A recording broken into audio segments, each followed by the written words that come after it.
This is the dark story of Elize Matsunaga, a woman who exchanged a humble past for a life of luxury alongside the heir to a famous food company, Marcos Matsunaga. The facade of wealth, however, collapsed under the weight of mutual infidelity and destructive jealousy. The story begins in São Paulo, atop a high luxury building.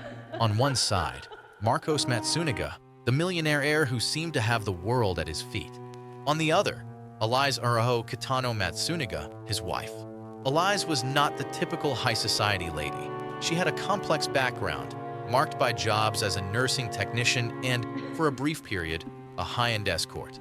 Their marriage seemed like a modern-day fairy tale, with a young daughter and a life in a sophisticated penthouse. But behind the marble walls, the reality was much more fragile and corrosive. Over time, the perfect facade began to crumble. Marcos was known for his busy social life and for being unfaithful. Elize, increasingly suspicious and possessive, felt the pressure of insecurity and jealousy. The distrust was mutual. Both had hired detectives to investigate the other.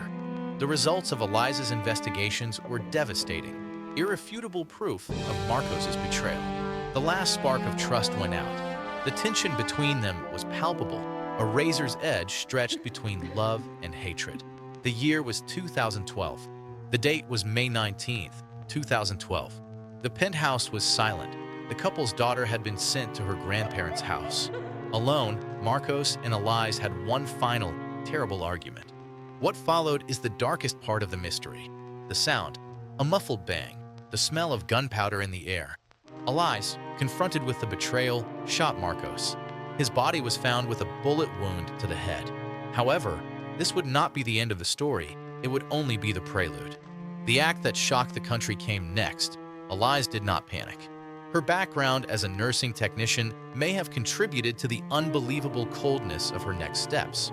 In the hours that followed, the crime scene was meticulously dismantled. Elize went to a hardware store and bought a saw. Back in the penthouse, she spent the night carrying out a horrific and methodical task. Marcos Matsunaga's body was dismembered. The next morning, Elize acted with chilling calm.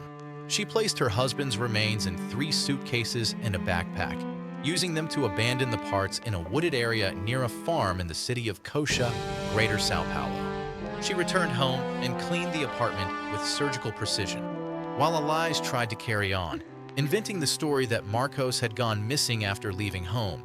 His absence became increasingly noticeable. For days after the murder, parts of Marcos Matsunaga's body were found by a resident of the Cotia region. Identification was made through fingerprints. The puzzle was beginning to come together. Investigators turned their attention to the last person who had been with Marcos, his wife. Inspection of the penthouse found the scene clean, but traces of blood and security footage showing Elize carrying the suitcases were crucial. The net closed in. On June 5th, 2012, Elize was detained.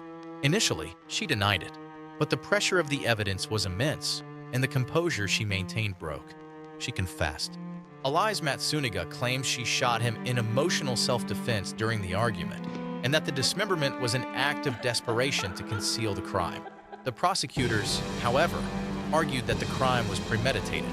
Elize Matsunaga's trial took place in 2016 and captured the nation's attention. The defendant's coldness, the macabre details of the dismemberment, and the contrast between the glamour of the setting and the brutality of the crime made the case one of the most notorious in Brazilian criminal history. Elize was convicted of triple qualified homicide and concealment of a corpse. The story of Elize Matsunaga is a terrifying reminder of how pressure, jealousy, and betrayal can transform what seemed like a perfect life into a nightmare of blood and terror.